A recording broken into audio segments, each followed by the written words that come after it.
स्वागत है स्टूडेंट्स आपका हमारे चैनल पर। आज हम करेंगे कक्षा 8 में विषय सामाजिक विज्ञान का अगला सेट। ये हमारा सेट नंबर 4 होगा। तो चलिए स्टार्ट करते हैं हम। इससे पहले आपको बता दें कि हमने जितने भी सेट डाले हैं उसकी लिंक मैंने प्लेलिस्ट की लिंक आपको डिस्क्रिप्शन बॉक्स में दे दी है, ताकि आप आसानी से सभी सॉल्व कर पाएँ। और आपको सभी विषयों की तैयारी सभी सेटों के साथ करनी है, ताकि कोई भी आए आपको पूरे में से पूरे नंबर मिले। चलिए स्टार्ट करते हैं प्रश्न नंबर 1 से। विलय की नीति का प्रतिपादक गवर्नर था लॉर्ड डलहौजी। खुश निवासी का आशय है बहुत सुंदर ढंग से चीज़ें लिखने वाला। असम में काम करने वाले आदिवासी कहाँ जाने लगे थे? चाय बागानों और कोयले खानों में। भूमि का उपयोग निम्न में से किस कार्य हेतु किया जाता है? उपयुक्त सभी उत्तर हो जाएगा। वाणिज्यिक कृषि में शामिल किया जाता है। उपयुक्त सभी उत्तर हो जाएगा। जल की कमी वाले प्रदेश हैं। उपयुक्त सभी उत्तर हो जाएगा। राजस्थान के किस भौगोलिक क्षेत्र में जनसंख्या घनत्व सबसे ज़्यादा है? मरुस्थल उत्तर होगा।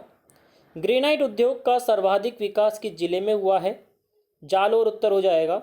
निम्न में से किस दुर्ग का सर्वाधिक उच्च भाग कहारगढ़ कहलाता है? कुंभलगढ़ उत्तर। नगर परिषद के अध्यक्ष थे सभापति। प्रश्न नंबर 11 है, ब्रह्म समाज की स्थापना राजा राम मोहन रॉय ने की थी।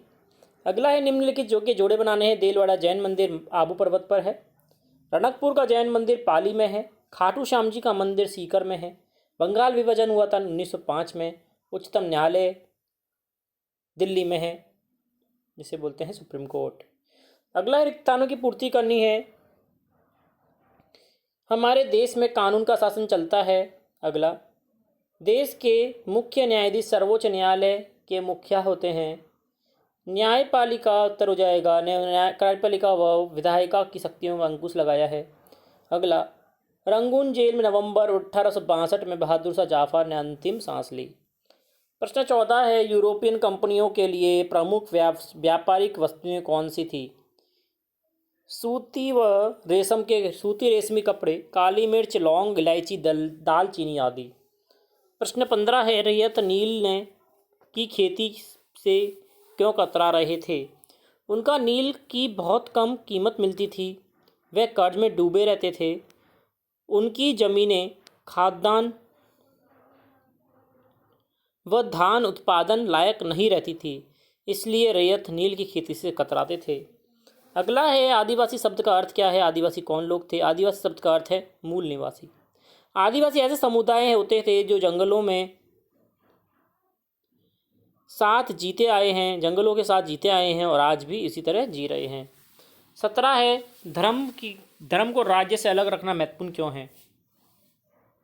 धर्मनिरपेक्षता का सबसे अधिक महत्वपूर्ण पहलू धर्म को राज्य से अलग रखना है। एक लोकतांत्रिक देश बनने के लिए आवश्यक है कि वह धर्म के मामले में हस्तक्षेप ना करे। 18वां है, ग्रामीण विकास की 2 योजनाओं के नाम लिखो। मुख्यमंत्री आदर्श ग्राम पंचायत योजना और अटल भूजल योजना। अगला है, राजस्थान के प्राकृतिक पर्यटन स्थल कौन से हैं? जैसलमेर का मनमोहक रेत के टीले, उदयपुर, जैसलमेर, फतेहपुर, पिछोला, उदय सागर झीलें, सिरोही का पर्वतीय पर्यटन स्थल माउंट आबू, अजमेर की पुष्कर झील, रणथंभौर के राष्ट्रीय उद्यान, केवलादेव का घना पक्षी विहार आदि। अगला है, विधवा विवाह के पक्ष में ईश्वर चंद्र विद्यासागर का क्या योगदान था? बतलाना है। तो आइए देखते हैं। ईश्वर चंद्र विद्यासागर ने विधवा विवाह के पक्ष में प्राचीन ग्रंथों में उद्धरण देते हुए सुझाव दिया कि विधवाएं फिर से विवाह कर सकती हैं। उनके सुझावों में ब्रिटिश अधिकारियों द्वारा स्वीकार कर लिया गया तथा इस संबंध में 1856 में कानून पारित किया गया जो विधवा विवाह को अनुमति देता था। अगला प्रश्न है 21वां, 2 वजह बताइए कि लोकतंत्र में न्यायपालिका अनिवार्य क्यों होती थी? न्यायपालिका की स्वतंत्रता न्यायालयों को शक्ति संपन्न बनाती है। इसके आधार पर न्यायपालिका विधायिका और कार्यपालिका द्वारा शक्तियों का दुरुपयोग को रोक सकती है।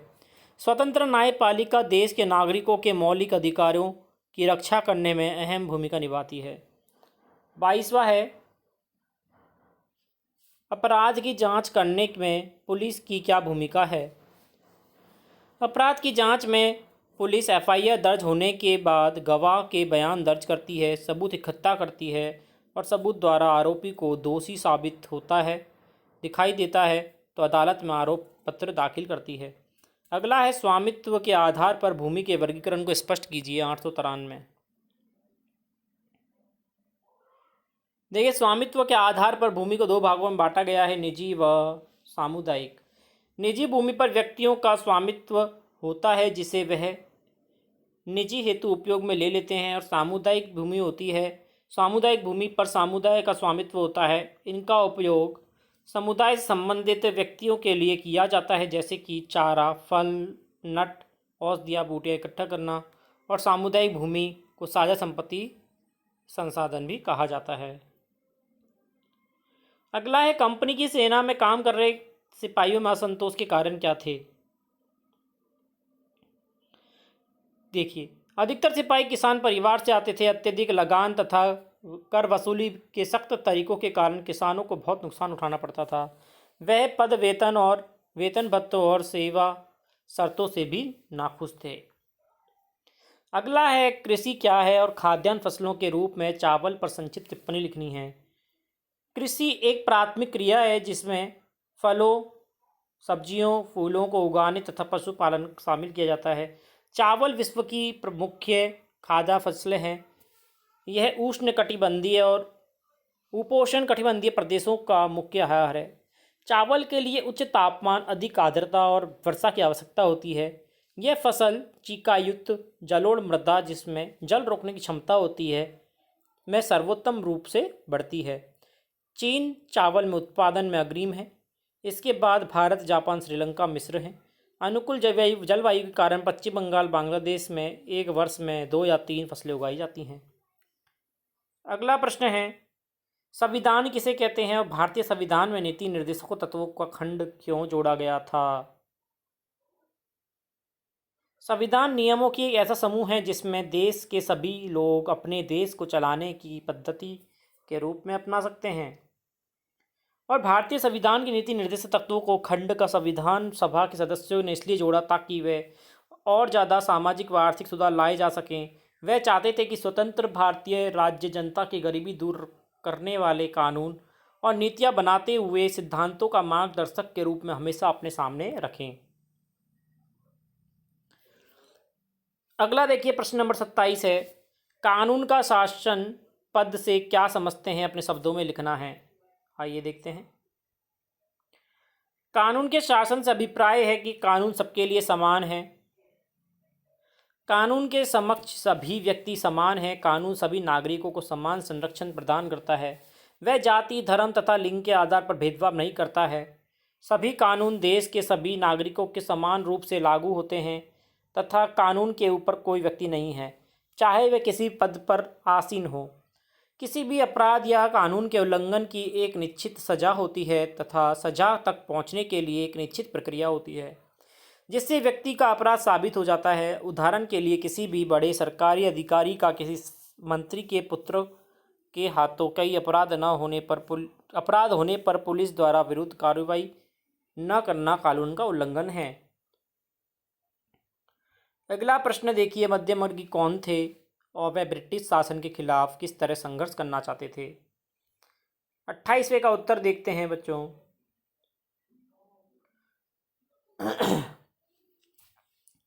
कांग्रेस के वे राजनेता मध्यमवर्गीय कहलाते थे जो अपने उद्देश्य व तरीकों में मध्यमवर्गीय थे। ब्रिटिश शासन के खिलाफ शांतिपूर्ण संघर्ष करना चाहते थे। प्रतिवेदन देना, निंदा करना, जमानत बनाना, प्रार्थना पत्र देना, अखबार तथा संदेश देना आदि क्रियाओं संघर्ष करना चाहते थे। इसे निम्न प्रकार से स्पष्ट किया जा सकता है, जैसे कि उन्होंने सरकार और प्रशासन में भारतीयों को और ज़्यादा जगह दिए जाने के लिए आवाज़ उठाई। उनका आग्रह था कि विधान परिषदों में भारतीयों को ज़्यादा से ज़्यादा जगह दी जाए, परिषदों में ज़्यादा अधिकार दिए जाएं और जिन प्रांतों में परिषद नहीं है उनका गठन किया जाए। उनकी मांग थी कि सरकार में भारतीयों को भी ऊंचे पद दिए जाएं। मध्यमवर्गीय राजनेता जनता को अन्यायपूर्ण ब्रिटिश शासन के विषय में बतलाना चाहते थे। वे सरकार को भारतीयों की भावना से अवगत कराना चाहते थे। अगला प्रश्न देखते हैं, प्राकृतिक संसाधन से आप क्या समझते हैं और संसाधनों के वर्गीकरण को स्पष्ट करना है। आइए देखते हैं उत्तर। प्राकृतिक संसाधन वे संसाधन हैं जिसे हम प्रकृति के द्वारा प्राप्त करते हैं और अधिक संशोधन के बिना उपयोग में लिए जाते हैं, प्राकृतिक संसाधन कहलाते हैं। उदाहरण के लिए हवा, पानी, मृदा, खनिज, वन आदि। संसाधनों का वर्गीकरण निम्न प्रकार से है कि संसाधन 3 भागों में बांटा जा सकता है: प्राकृतिक, मानव निर्मित और मानव संसाधन। इसका विस्तृत वर्णन निम्न प्रकार से है। प्राकृतिक संसाधन वे संसाधन होते हैं जिन्हें हम प्रकृति द्वारा प्राप्त करते हैं और बिना अधिक संशोधन के उपयोग में लेते हैं। वे प्राकृतिक संसाधनों को निम्न वर्गों में बांटते हैं: नवीकरणीय संसाधन, अनवीकरणीय संसाधन, मानव निर्मित संसाधन। मानव निर्मित संसाधन क्या होता है? लोग प्राकृतिक संसाधनों को पुल, सड़क, मशीनें, वाहन बनाने के लिए मानव निर्मित संसाधन के नाम से जानते हैं। और मानव संसाधन है, मनुष्य भी सबसे महत्वपूर्ण संसाधन है। यह अन्य सभी संसाधनों को अपनी शारीरिक व मानसिक क्षमता के अनुकूल उपयोग में लाता है। आपको डिटेल में और लिखना, आप लिख सकते हैं इसको भी, नवीकरणीय और अनवीकरणीय को भी। अगला प्रश्न देखते हैं बच्चों, खनिज किसे कहते हैं? और इसके अलावा में भी प्रश्न है, परंपरागत और गैर परंपरागत में अंतर स्पष्ट करना है। हम ये वाला करेंगे। तो आइए स्टार्ट करते हैं।